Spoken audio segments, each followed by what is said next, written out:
It's Monday.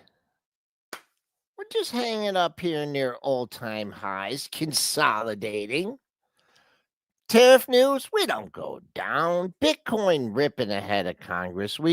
What could upset the apple cart? Earnings. Bank earnings on Tuesday. New guest, 8:35, Dick and Christian, Sentimentrader. He's going to have some charts and a good story for you. Folks, let's get things started on the official start of earnings season on PreMarket Prep. The volatility right now is really incredible. Wow, look at that consolidation on the upper right chart. You know what we've seen this earnings season? Some of these expected moves get even more violent. And this is why I have switched my strategy 10 years ago. And if you're chasing, you're in trouble. Okay, let's get things started, folks. We're down 18 and a half handles. Had a lower open. We dipped and bought the dip. We're only down 18 and a half handles. As I said, it's 62.8150, just off the highs of the day. The buck flat here, 97.52. Nice little rally here. Is it running out of steam? TLT, well, trying to hold in there the last couple days, but down 43 cents. 85.36. USO perking up 91 cents here, trying to break above 78. GLD and silver, they're both up marginally. Bitcoin, Congress week, up 2.83%, $3,335, just under 122K. It's Monday. Is it I don't like Mondays, Dennis? I'm tired, man. Long weekend, lots of trading last night. I'm overworked and underpaid here, Joel, trying to figure this out. What's going on? Not much. The markets are hanging in here on earnings week, right? Getting things started. But first, let's cover some macro talk, right?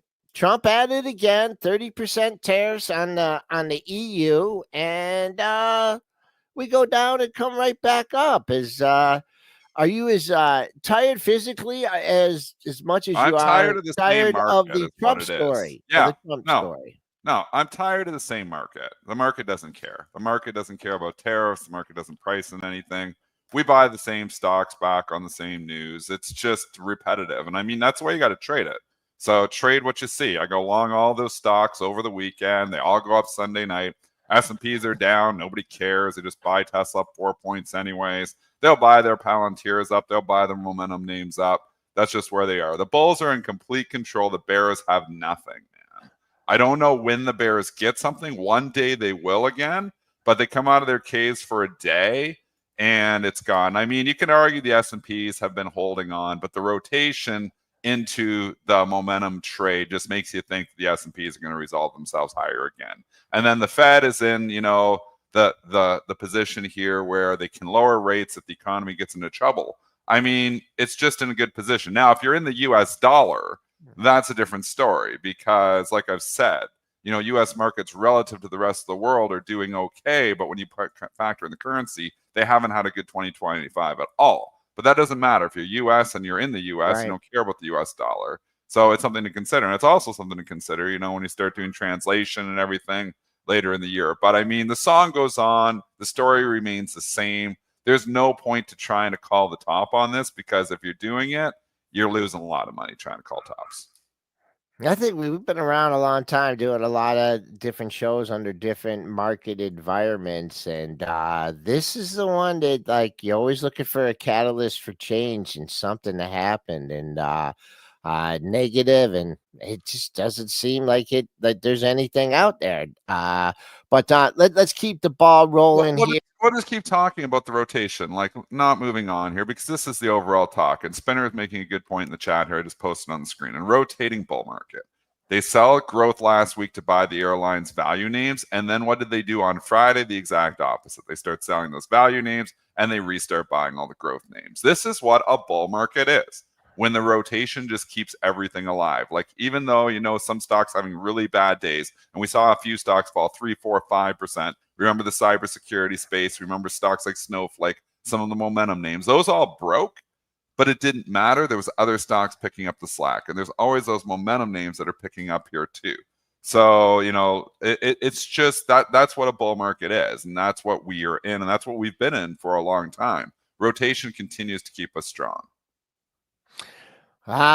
And the rotation out of Berkshire Hathaway, the value continues. I mean, that's just one ugly looking chart there, right? Just seems to go down with Warren stepping aside at the end of the year. But the market is hungry for momentum, and that's what investors want. They want instant gratification. Short-term traders and even longer-term investors. Berk just goes down no matter what, Joel. I mean, this is the Warren trade. So this is doing its own thing. We can't think about value as Berk.B right now. Sure, Berk.B is full of value, but value stocks have actually had a pretty good time here of late. If you're looking at Berk as a value index, you're doing everything wrong right now. You could use that 3 months ago, but everything changed when Warren left. So now you're getting the Warren dump trade. Like, they are still selling this stock, and you can call it a stock, fund, whatever you want to call it. Berk.B continues to feel pressure because Warren is leaving.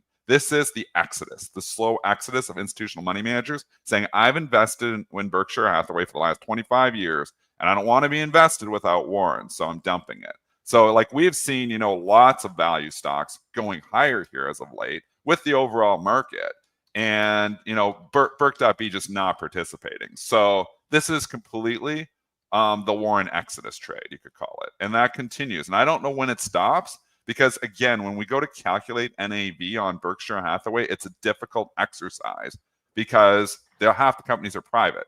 So you can ballpark estimates, for companies like Geico and all the other companies that they have. But, you can get the actual market value of the companies that they do have. The actual companies that they have publicly have actually done pretty well. I mean, Apple's held on. You can look at the Cokes, and, these have all held on fairly well. And he's got, a million other stocks there too. American Express has been a great one. It's up near the highs. Berk.B is going the opposite way, not because value is weak. It's because Warren is leaving. So this is the Warren is leaving trade. I don't know when that ends, and I don't want to be a hero and say, okay, enough is enough, because Berk.B has had a premium to NAV for a very long time, if you could calculate NAV. And I think that premium is just slowly coming out of the stock. The market does not like that Warren is leaving. It hasn't had a 3-month losing streak since early 2022, and that was part of forming a bottom. So we're in the 3rd month of that decline. It did have a 4-month losing streak back in early 2018. So unprecedented. It's still going down, right? So don't be a hero. Like you said, there's a lot of factors to include, and that Apple definitely one of his largest positions that has not participated in the market. But some of the other value stocks, Merck's been picking up as of late, trying to clear the 85. Even old Pfizer has gotten off the mat. Looking at it more broadly, the XLV is well off its May lows. So taking a look at some of the other value stocks. Crypto week. Bitcoin, crypto week, 3 landmark bills that are coming. You talked about the momentum. Could there be any more momentum trade than Bitcoin? No. Bitcoin is hot. Crypto week is here. I mean, just continues to climb every time you think you're getting a little bit of a pullback here. It does not. I mean, you could also say that this is the anti-dollar trade here too. So US dollar has been very weak here. Bitcoin has been very strong. I mean, it's got the growth, it's got the story, it's got everything that you need, except there's no fundamentals, but it doesn't even matter, because when the story is hot, fundamentals don't matter at all. Nothing is hotter than Bitcoin here. Even a stock like Robinhood goes down for a day and, now breaks up over 100 here again. So, this is obviously a crypto play as well, because Robinhood's positioned so well for the crypto market. But we know all those crypto stocks, and they continue to just show so much strength here. I just don't see that, eventually as a rug pull, there always is. But I mean, this has so much strength here. And, is it going to 200,000? Is it going to 500,000? Who knows? You know, there's people that are saying absolutely going to 2 million. Other people saying it's worth nothing, and eventually the bubble's going to burst. But, you know, I think the story is real. I think the younger investor likes crypto. I don't think it's going away. It's why I'm hodling Bitcoin. I have no idea where to sell it. I'm just hodling it. Yeah, I think that whole zero thing is I don't if you're still stuck on that thesis, then maybe you need to crawl out of your cave here. Technically, and I guess the fundamentals are starting to support that as well. Having a lot of times we look at the association.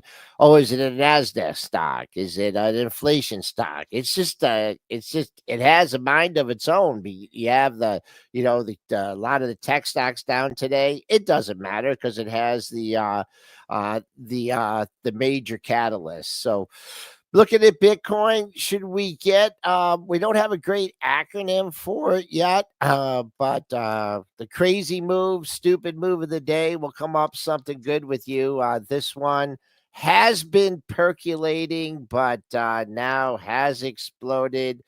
They're a biotherapeutic firm, right? So that maybe they discovered something really good, a good remedy for disease.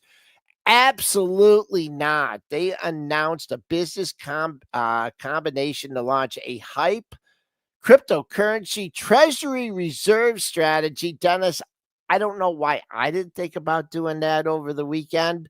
But hey, all the buzzwords here. This thing did have. Oh, they even threw blockchain in there. Like they threw everything they could to buzz this up. Yeah. At the closing, newly created entity is named Hyperliquid Strategies, which is expected to hold approximately 12.6 million hype tokens, representing 583 million in value. Gross cash invest. You know, obviously, it's pretty exciting here for the algos. The algos rip the stuff up when they see crypto and blockchain. We're right back to buzzword central here. And stock is getting ripped here up the algos, 197%. There's 2 or 3 of these every day now. Like we're in full speculative bubble mode here, folks. But you know, who knows when this party ends? Like this stocks, we know these things go. There was, you know, stuff this was moving last week. Now they get the big announcement. Here is this a sell on the news event? Maybe, but we've seen these things go crazy. How high has this thing been? Oh man, I didn't know if you had caught it last night, but I hope you're sitting down. Well, it didn't come till 6 a.m. this morning. The news. It got over $30, Dennis. Yeah. I mean, this is where people want to be. This is what they want. Everybody wants us to just talk these $5 stocks. You know, get me rich as fast as I possibly can. It's the YOLO market. You only live once. I don't want to play around and hear about dividend strategies. I don't want to play around and try to make 10, 20% a year or 30% a year. I want 100% tomorrow. I need to double my money tomorrow. These are the stocks that you do that on. These are the stocks I believe you lose money in the long run with. But in the short run, man, you're in a bubble right now. Pick your stock, get on top of the algos. There can be some money made. You'll hear about everybody who owned this at 5. You won't hear about one person that bought at 30 or 28 or 26 or 24. They will be silent. But everybody on X, I'll call it X just for Elon Musk, will have made money in this. That is just how good X is. 100% winners on X. Boy. I mean, doing technicals on this is extremely difficult. I don't want to say you should have sold it on the way up, but you should have sold it on the way up here. If you're good at trading this stuff, you know, fine tune your shorter minute charts. Be prepared for the haul. It's still $10. Just the gut feeling. It's gonna have a hard time getting back. Okay, this is a fantastic question from one of our members, STM member Meredith here. How do you find out about these stocks and momentum stocks that are $5 at 6 o'clock in the morning? It's the press release. So 6 a.m. I want to just go look, actually, just for fun. I'm going to go look at how quickly the stock climbs. So I'm going into my time and sales right now. Okay. I'm going to look at this thing at 6 o'clock this morning. It is so many trades on here. It's taking some time for this to load. Okay, I have it now. So I'm looking at 6 a.m. Nothing burger. At 6 a.m. even, this stock, algorithmic driven, went from 540. It was trading at 540 actually right before. In that 6 a.m. 00, in 0 seconds, this stock went to 0 seconds. In the first like first 0 seconds, in the first millisecond, the stock went to 620. So it basically went up from 540 to 620 in the first millisecond. So no human being can possibly participate in that. You can't even blink your eye that fast. So in the less than a blink of an eye, the stock was 620. So that's off the headline. So the algos are all buying it off the headline because they know retail will follow. Retail definitely follows, and retail's continue to follow. So then in the next 10 seconds, the stock went to 655. I'm just continuing. Then in the next 10 seconds after that, the stock was 727. This is 20 seconds after the release. The stock is already up 80% from the 517 right close. And I'm just going through, and then it just continues to climb, made up of retail, made up of algos, $8.46 seconds after the release. And then how long? Then 4 minutes after the release, it was $19. So, I mean, if you're quick, you're never going to get that first, like, bite where the algos take the first 30% of it. But, you know, the problem is, here's the problem, is that you get these releases, and the algos rip it higher. Not all of these stocks continue. Some do, some don't. Like you find this one, this is the one that they're going to talk about, the one that continued. But some of them ripped like 25, 30% higher on the initial headline, and then that's it. Then retail buys, and then they drift down. So it's tricky. The things aren't that tricky. And I've traded headlines for years, folks. You know, it's sometimes tricky. And it's not as simple as saying, why didn't I buy that at 5 and went to 30? I would have made a lot of money. Because there's a lot of unknowns. There's a lot of them you buy at 5, 6, 7. And then you're buying it up 40%, and then it just leaks it back and ends up only 10%, and you just lost 30% on your money. So lots to consider. But I mean, you know, the moves here are absolutely incredible, and it's indicative of the bull market that we're in, full speculation mode. But just jumping in and looking, you know, at the tape sometimes can give you guys a feel. You know, this stock was up 25% in a millisecond. That's how quick the algos are. So to answer your question, Meredith, the algos are all over it. And if you watch the headlines, this is where you're getting these ideas. It's from headlines.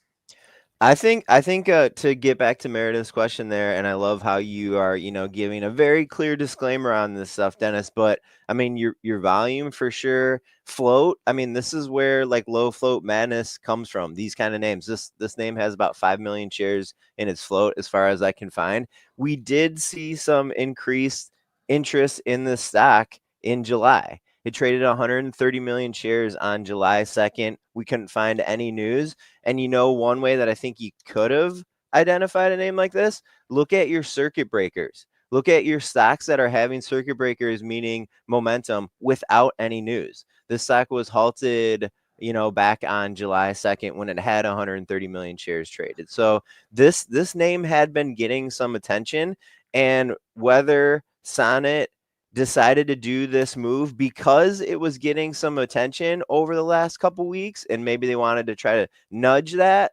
momentum, or whether they already had this plan to do this treasury thing, this crypto treasury thing, is, you know, something else that we could talk about. But I think keep an eye on your circuit breakers. There's a really nice NASDAQ resource that I can share with the chat, where you can see all of the halts, and you can see all of the stocks that are being halted on circuit breakers.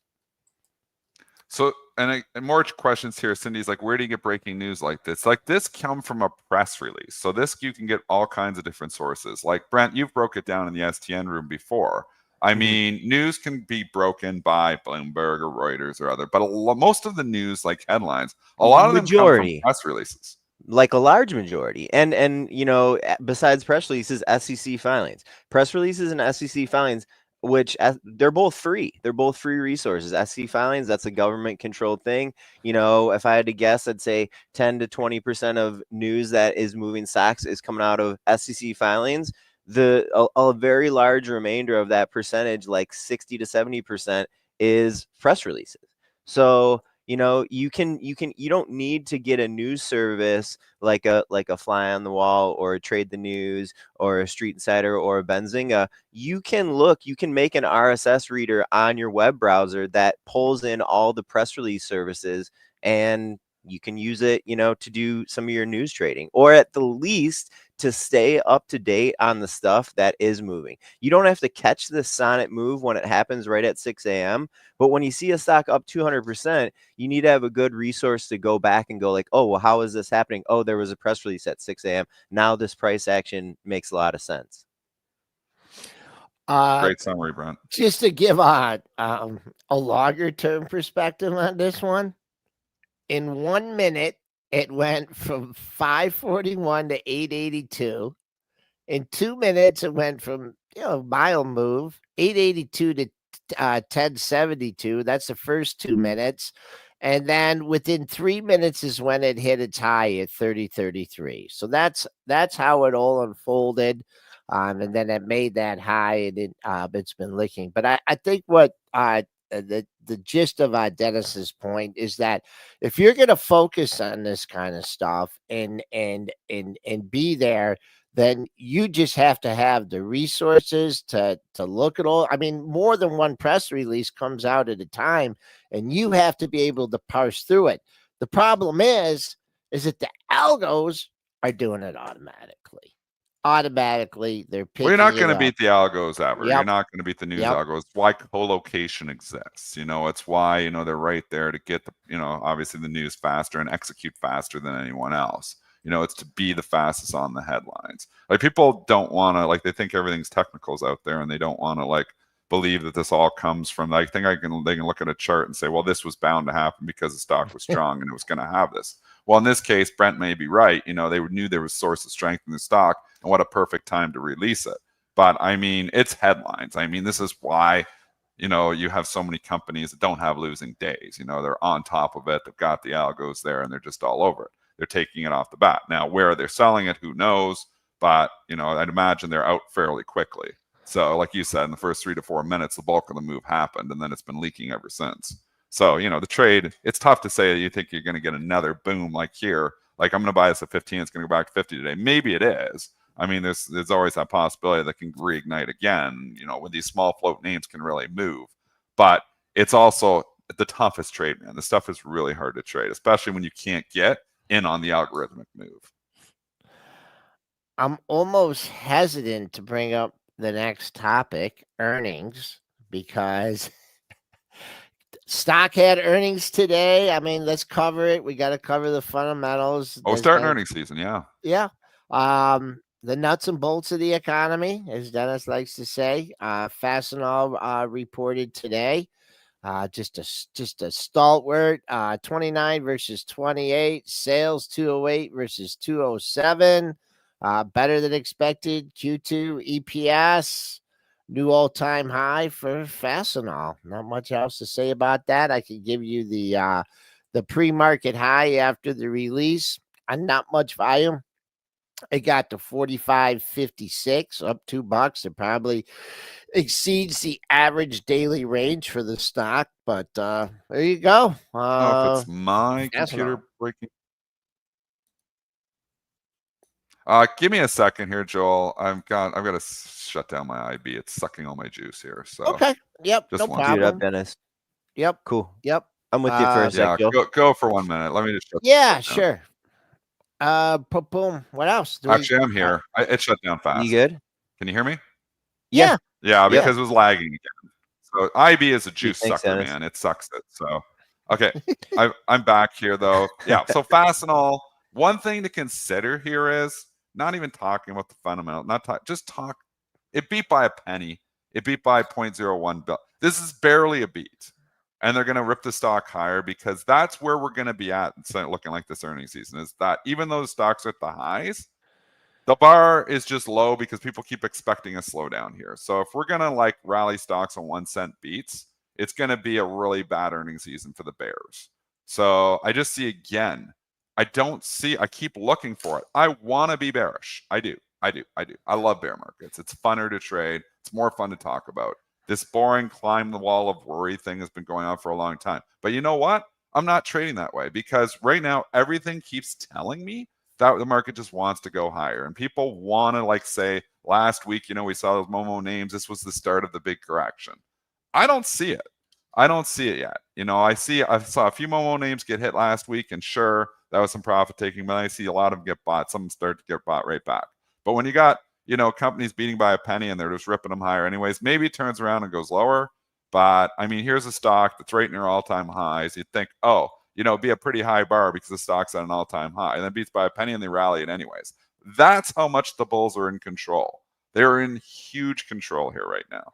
So even when you have only a slight beat at a stock at an all-time high, it goes higher. And if you're going to get big beats and then some stocks that maybe aren't at all-time highs getting beats, this earnings season, this is the first stock really that we're seeing. Obviously, we're going to get into the banks tomorrow, starting with JP Morgan. But I just think we set up well for the bulls here still. I just don't see the big correction happening anytime soon. Also, and I don't know if we discussed this with one of our guests or something I made up on my own. Another thing for the anti-bear thesis is, what did the companies do in between the quarters, right? Some did, some didn't, and some, stayed the middle ground. But some of them said, hey, tariffs, we got it. We're going to bring that bar down for tariffs because, they're going to hit, and it's going to be effect on the bottom line. And now there's some tariffs, but certainly not the broad scope we're going to see. So what does that mean?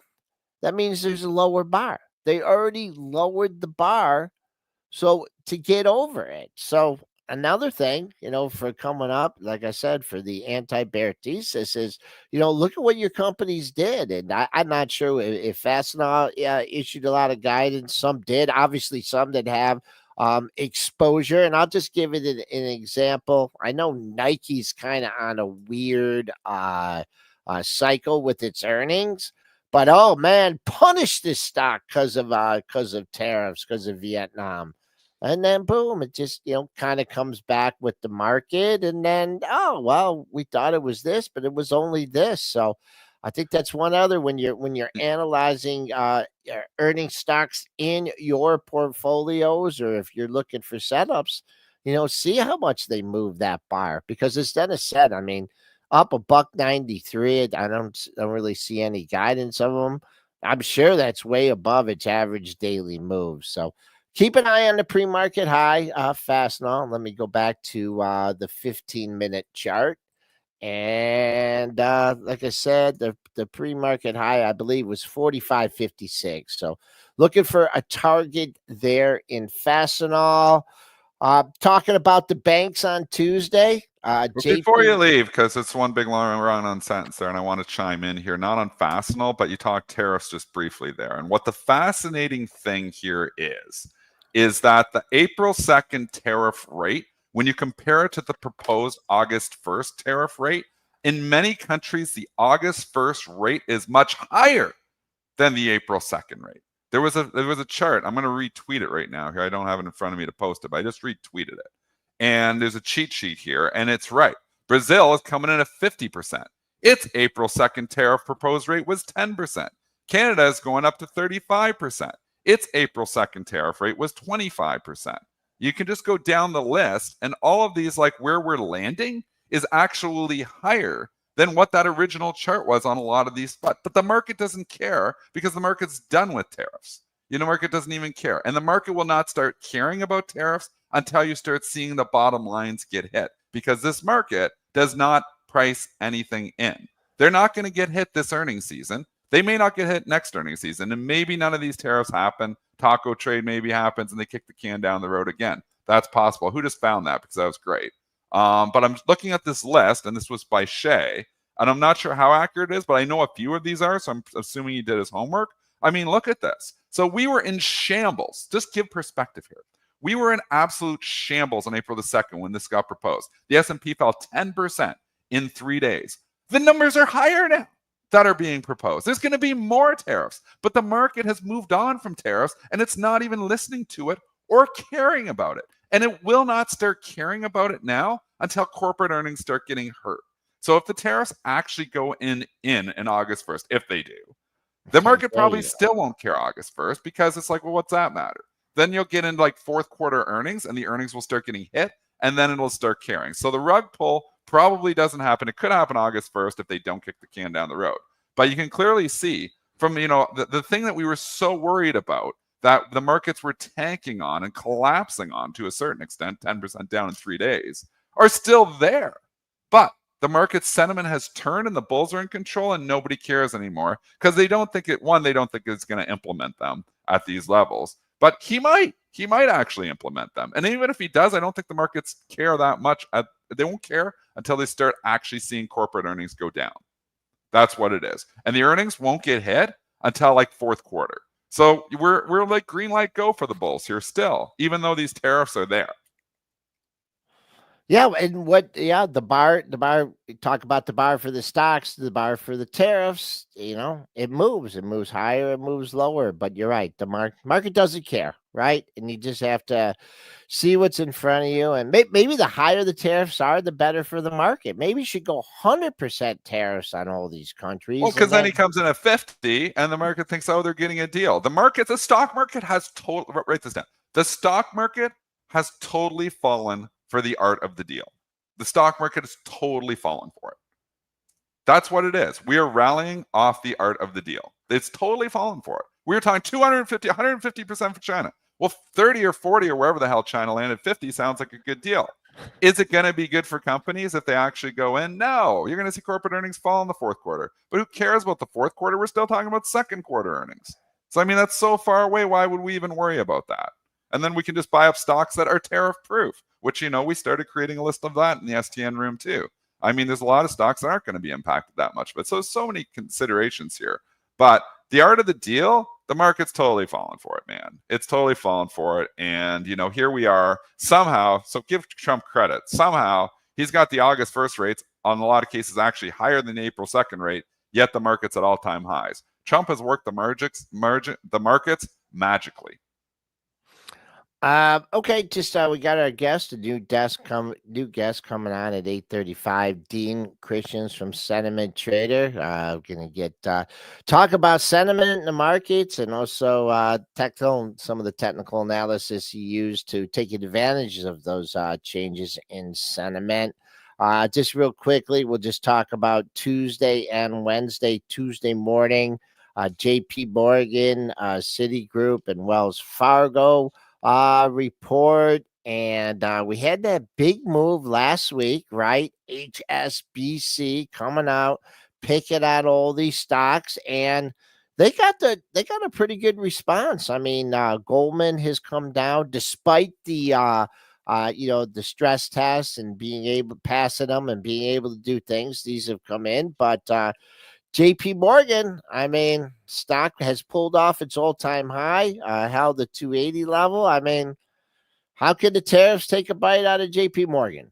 Well, long term they will, but short term nobody cares. Again, markets are at all-time highs. So we can't worry about tariffs right now. The bulls are in complete control. The strategy of just owning stocks ahead of reports here works again. It's the only bank that's green. That's the first one to report. So Wells Fargo, Citigroup obviously report tomorrow as well, but I think JP Morgan usually comes first. I don't know if Brent has the times. I know Citi's later. So they're excited, and JP Morgan's one they're going to talk about here. So does it show strength ahead of the report here today? Likely. It already is showing relative strength here in the pre-market. So, I mean, we got the banks just going through the earnings list. JP Morgan, Wells Fargo, Citi on Tuesday, Bank of America, Goldman, and Morgan Stanley on Wednesday. Thursday, there's some regional banks, USB, but the bulk of them are Tuesday and Wednesday for the big banks. All right, just a quick technical setup here. You've had a 16-point break to hold into that 280, and just bouncing back halfway. People a little bit relieved that there wasn't a lot of follow through on the downside yet. So that 50% retracement sticking right in there. 288. So if you're looking for, I think it'll get a little tight here with a little bit of a down market. So if you're playing this today, keep an eye on the three highs right at the 288 area. I think the trapdoor on the downside, this one could be the low on that HSBC downgrade day at 280. It just doesn't look like there's a lot between 280 and 270, and your 50-day moving average comes in right at that area, 269.29. So we like to bring a variety of guests to the show, and we like to bring you some new ones. And I'm looking forward to our new guests coming on, Dean Christians from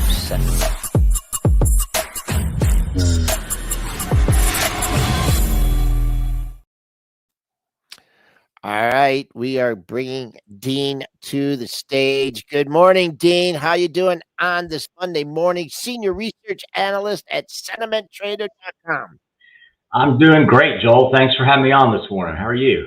We're doing good. We're doing get market a little bit down today, but hey, we know that's only temporary. So I want to start things out with a bang with Dean because we had a nice conversation on Friday. I got a little of his background, working in the investment firm, in the investment world. But when he mentioned that he was on the floor of the Chicago Board of Trade, you guys know me. I don't have any new tricks. I always ask for a good floor story. And whenever I do that, all the people just kind of shake their heads. But he says, well, I have several, but you gave me one that wasn't necessarily trading related. Could you share that with our audience? Sure, Joel. So back in the mid 1990s, when there was obviously still a floor presence in Chicago, I was a clerk in the 30-year bond options pit at the Chicago Board of Trade, and started there, right out of college. It was just an amazing experience. Learned a lot about, cross asset market analysis, technical analysis, and there was always just crazy stuff going on the floor. People were betting, money as they were trading, whether it was on sports or other stuff. And one day there was a clerk that worked in one of the pits who was just a huge consumer of food, and a bet started whether he could eat 10 Big Macs in 30 minutes. And of course, as from traders, the news spread all around, really across the United States. Guys in New York were betting on this, and there was massive amounts of money on the floor being bet on whether this guy could accomplish that task. And so, as soon as the bell rung, everybody ran over across the street to a bar. The capacity in this bar was probably at max 100 people. We squeezed probably 250 people into this bar. People were standing on top of the bar, on tables, anywhere where you could just squeeze in.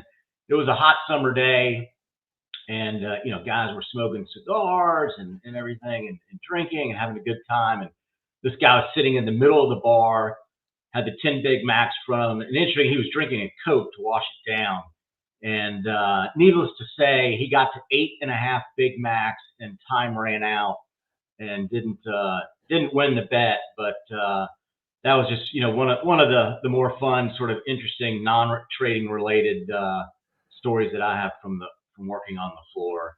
One of the other things too is when I worked there, like I said, mid 90s, Netscape went public that summer. I think it was summer of 95. And of course, I was on the floor and didn't really know a lot about the internet. And a friend of mine was starting an internet company and asked me to to go work for him. And after seeing Netscape, I said, well, geez, the stock just went up 100-something%. Maybe I ought to go consider working for an internet company. Well, I didn't, and I stayed in trading and probably kicking myself, ever since. But what I thought was interesting is the guys that were smoking cigars and blowing it in his face were the guys that bet against him, right? Oh yeah, yeah, no, absolutely. Yeah. Okay. So let's turn it to the markets. Let's talk about Sentimentrader. What you guys offer over there, and you have a combination of using the sentiment and then also using incorporating your technical analysis into it. And I think you whipped up a couple charts for us. So I'll let you drive the bus here. Yeah, sure. Let me click on this here. Oops. Can everyone see this? I am adding it to the stage. Okay. I am removing mine and I'm adding yours. Okay, there we go. Okay, perfect. So let me just scroll down a little bit here. Yeah, so just to give everyone a little bit of background, Sentimentrader, obviously our name is a little bit misleading. Yes, we are one of the foremost authorities on sentiment analysis and custom indicators, but we also use trend, we use breadth, we use momentum. We look at seasonality, we'll look at macroeconomic conditions. So we're not just a one-trick pony. We'll use anything that we think can provide us an edge And, typically that boils down to things like sentiment and trend and breadth and what have you. So this is one of our composite models, which I wanted to highlight today. It contains 21 market breadth and sentiment indicators. So it gives you this sort of weight of the evidence approach in terms of what the underlying backdrop is for the market. And as you can see in the chart, when the composite crosses above 67, it triggers a buy signal. It maintains that buy signal until it falls below 35%. And then it goes to a sell signal. And you can see that in the red and black lines, either on the line on closed chart for the S&P 500 or with the indicator. And again, what I think there's, Joel, really a big sort of we talked about this before, a misunderstanding. Yeah, we did. Sentiment analysis. In a bull market, when sentiment moves up, that is a confirmation signal. It is not a contrary signal, okay? A lot of people think of it the opposite way. They think, oh, well, sentiment's bullish, therefore we should be bearish because it's a contrary indicator. And that's just not the case. In a bull market, and Willie Dilwick is famous for saying this, he says, it takes bulls to have a bull market, right? So when sentiment is bullish, it acts in a very similar manner to market breadth, right? You have a rising market, you have people that are bullish, or you have market breadth that is strong. It's only dangerous once it starts to sort of disconnect from the uptrend, meaning that, let's say the S&P 500 is rising, and as it's rising, let's just say hypothetically some macro factors are starting to impact individual stocks. You'll see breadth start to narrow, or in the case of sentiment, you'll start to see various sentiment surveys or real-time indicators start to sort of fall off and weaken. So there's less optimism. That is when sentiment or breadth measures become more of a risk to the broad market. Is when they move up, they're extreme, they're optimistic, and then they start to tail off. Conversely, look, now when you're in a bear market, right, and you get optimistic sentiment, that's when you want to be careful. That's when you want to be that contrary. You're trying to short that counter trend rally. In a big nasty bear market, you don't want to buy those really, really oversold or those really, really pessimistic conditions, except for just a short, quick term counter trend rally, because people can remain bearish for a long time. The old saying, the markets can remain irrational for longer, you can remain solvent. And so again, what I wanted to kind of just give here is just a little bit of background. This model is positive. It's constructed for the market. This is just one of many that we use, but everything we're seeing generally is suggesting we are in a cyclical uptrend. It's the early stages of that cyclical uptrend. Is everything perfect? Is everything confirming? No. I mean, there are some things out there, like the percentage of issues above the 200-day that are probably lower than you'd like to see at this point in time. But I suspect that those will catch up, and we'll see more confirmation signals. You talk early stages. Sorry, to interrupt here. You talk about early stages. So let's just talk about, when this cycle started and duration of stages. And because we kind of, the sentiment here, what Dennis and I were talking earlier, it's like, the bulls are just in full control. How long have they been in control? Well, since that April low. We've come a long way off that April low, but you're saying we're still in perhaps the early stages of the cyclical uptrend. Talk to us about time frames and perhaps signals when things start to turn. Yeah. So let's just sort of look at sort of how you want to be positioned when you're coming out of a sort of what this was sort of a growth scare correction, right? Obviously, we had no signs of recession, so this was a growth scare correction that, obviously was exacerbated by the tariff news. So look, here's a table, all right? And I showed this in a research report back in April the 23rd. So like 10 days after the low, or 10 trading days after the low. And I told our subscribers, look, this is how you want to be positioned based upon every single time the S&P 500 has undergone either 10 to 20% correction or a bear market. Can we flip this chart to the next one? You do it. You can do it on your end. Okay, so you guys can see this. Okay, So, and what you're seeing here is these are all the sectors, right? So COND is consumer discretionary, INDU is S&P 500 industrials, INFT is information technology. And what you can see is I think we're still seeing the old chart, Dean. Dean, can you just flip it to the next one? Sorry? I think we're still seeing the previous slide. Okay, let me see. How do I? Oh, wait. Okay, here we go. Let's see if I can do this. Yeah. You should have control. Yeah, just like you're on your. Oh, hold on. Let me. Okay. Let me do this. Share screen.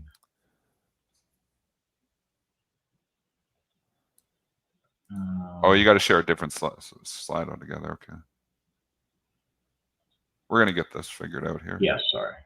No problem at all. Let's see.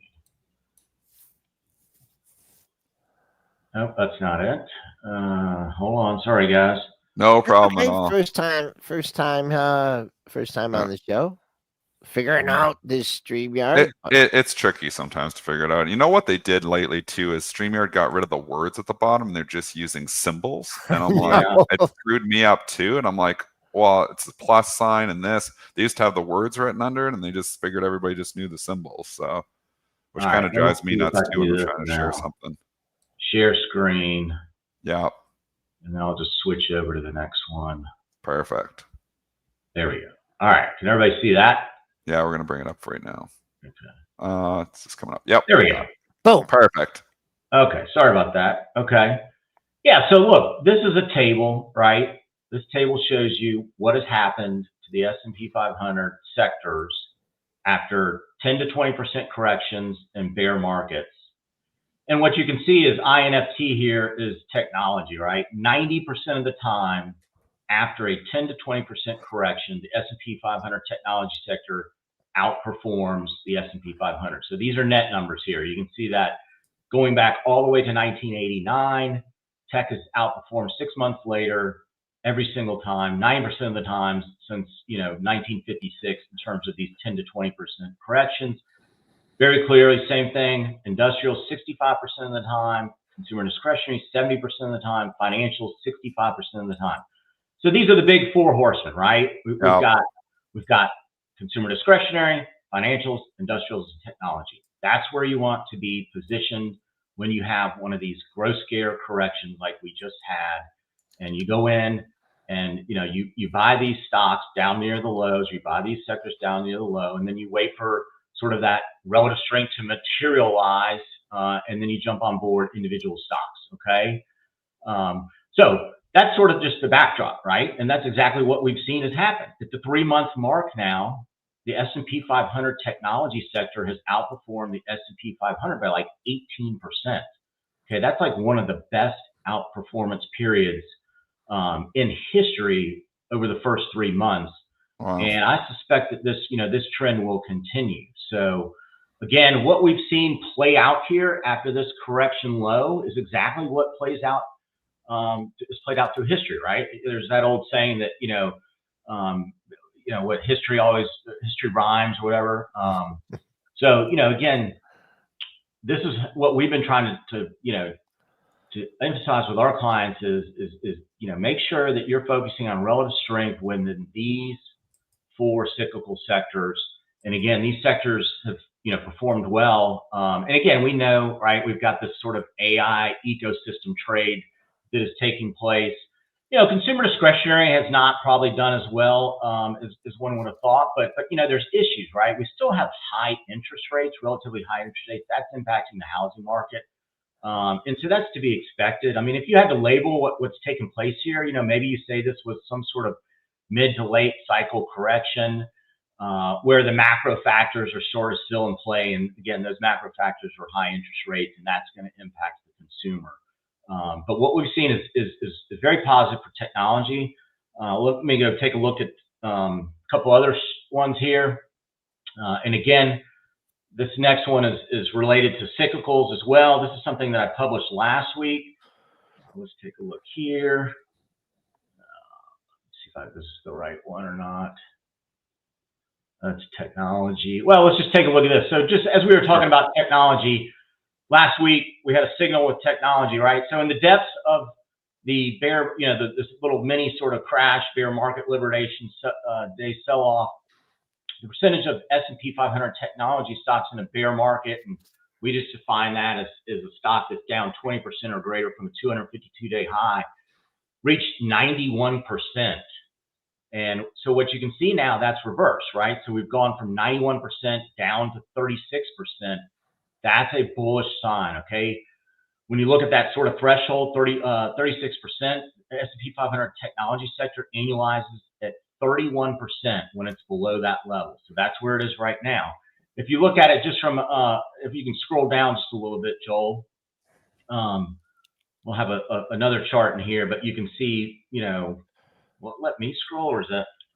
Yeah, Yeah, you should be able, like, whatever's on your screen, you should be able to, if you have it all on the same documents and stuff, you should be able to control that.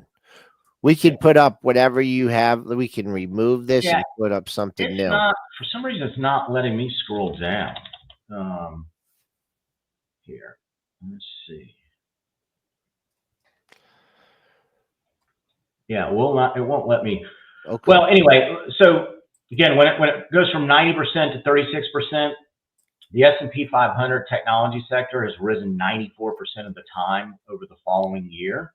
Okay, if you look at those instances that happened when the S&P was within 2% of an all-time high, it's gone up 100% of the time. So another encouraging sign for the tech sector.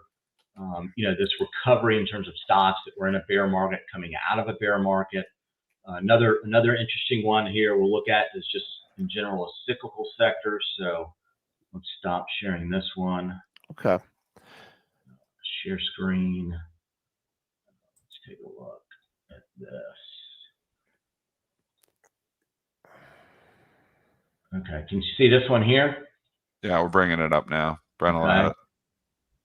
All right, so this is another one that we took a look at last week, and the percentage of cyclical sectors or cyclical sub-industry groups, and we use 31, right? And it's all the sort of traditional things that you can think of, autos, housing, semiconductors, investment banks. There's 31 sort of groups in this composite, and what you can see is that the percentage of these 31 groups that have a positive one-year return, cycled from above 80% to below 20%, right? So again, we see that sort of healing or that recovery in all these cyclical groups. And when you see that happen, the S&P 500 rises 86% of the time over the next year. So again, the market message that, that we're seeing is cyclicals are performing very well. And then within the cyclical groups, right, you're seeing technology as the leader, and then anything outside of that, right, in industrials, a lot of it has aerospace and defense, and then you're seeing a lot of these AI ecosystem plays, things like Vertiv or MCore or what have you that are all tied to the data center, right? And then within financials, what you're seeing is seeing things like the exchanges, right? Robinhood's performing well, Goldman Sachs, JP Morgan, so the investment banks are performing well. And actually, in the last week, what we've seen is those alt managers also started to sort of perk up. So, within financials, you've got some select groups that look really good. I would avoid the insurance companies; they don't look good. Within consumer discretionary, like I said before, it's really it's a very obviously traditionally a bifurcated sector, but what we're seeing is a lot of the things that are tied to the interest rate cycle within consumer discretionary have performed poorly. They've gotten a bounce here in the last sort of week or so, but in the last few days, interest rates have kind of popped back up. So I wouldn't expect those names to really be leaders in this cycle. I think what you got to do is you got to continue to stick with technology, and especially the AI sort of ecosystem. And again, everything that we're seeing is bullish at this point. And again, I really keep a sharp focus on market breadth, and in particular, what the market breadth is for those four main cyclical sectors, right? That's the key in a rising market. And again, as we progress in this cyclical upswing, I always tell people the most important indicator to watch in a bull market is 52-week lows. Okay. Okay. That is the most important thing to watch. If we start to see that expand with the S&P within a few percent of the highs, that's a problem. Okay. And so think about it, where we are. We've had this massive move up, right? Lots and lots of stocks are significantly above those 52-week lows. So that means we're not going to get a signal from 52-week lows suggesting that there's a problem with market breadth, right? So that's what we want to see. If we start to see an expansion of 52-week lows as the market is 5% higher, or 10%, or 15% higher from here, that's when we'll start to get worried about the market cycle. All right, Dean. A lot of great information here, laying out the foundation for your analysis. Chat, loving this. We're gonna get you back on again. I know you're a chart guy, a trade station guy, and we got your foundation for the way you look at things, and then we're gonna drill down on the technicals next time you're on. Dean Christian, senior research analyst out there at Sentimentrader.com. Thanks, Dean. Thanks, guys. Thanks, Have a Dean. good day. Yep.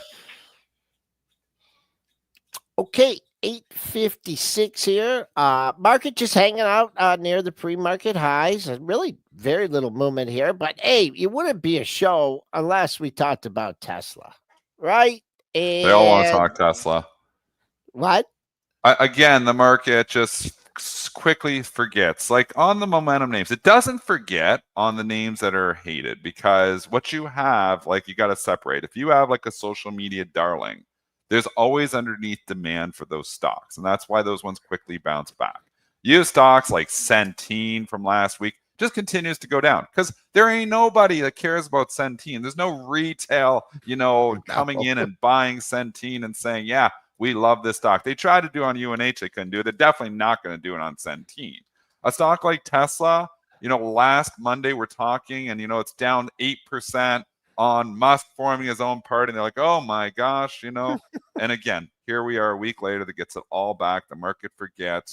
Robotaxi is here. We're excited about the story. We don't care he's starting his own political party. We don't care if he'll have less time for Tesla, because we got humanoids, Robotaxi, full self-drive coming. The story just remains intact. Oh, and you also have some other good news on Tesla. I mean, about investors in Tesla being able to participate or invest in XAI, but he's leaving it up to the shareholders, right? Leaving it up to the people. Whether or not he supports a merger between the two, he replied no. But just, once again, favorable market conditions. And where I was laying off the technicals on this one, because I just saw that the 50-day moving average up there at 320. It looks like it's moseying up to that area, so we'll keep an eye on that. Just a minor level. There was a daily high there also, but Tesla bucking the market trend up over a percent, while the indexes are just briefly in the red. So another good day for Tesla. I don't know where Portnoy's target was. I think he said a 10% move. Oh, he's gonna holy. I never even thought about that. He was right there. Portnoy bottom, you could call on Tesla. He was just coming in and putting, what was he putting? $10 million to make a million? I think that's what you said. I think he was putting 10 million. Man, he's probably not that far away. This Portnoy guy, we got to follow this guy. Okay, well, we're San here. Just wanted to give a quick update on that, and it's still leaking. It's way off the highs here. So up 783. Who knows where it's going to go during the regular session? But falling back there. So it was nuts while it lasted, but I'm sure you'll get some good activity during the regular session if that's your cup of tea. So ratings we didn't get to. There's a few upgrades and downgrades here. We'll cover most of those in the STN room because we're up against the clock here. We do have a special guest in the STN room here today, though, Joel.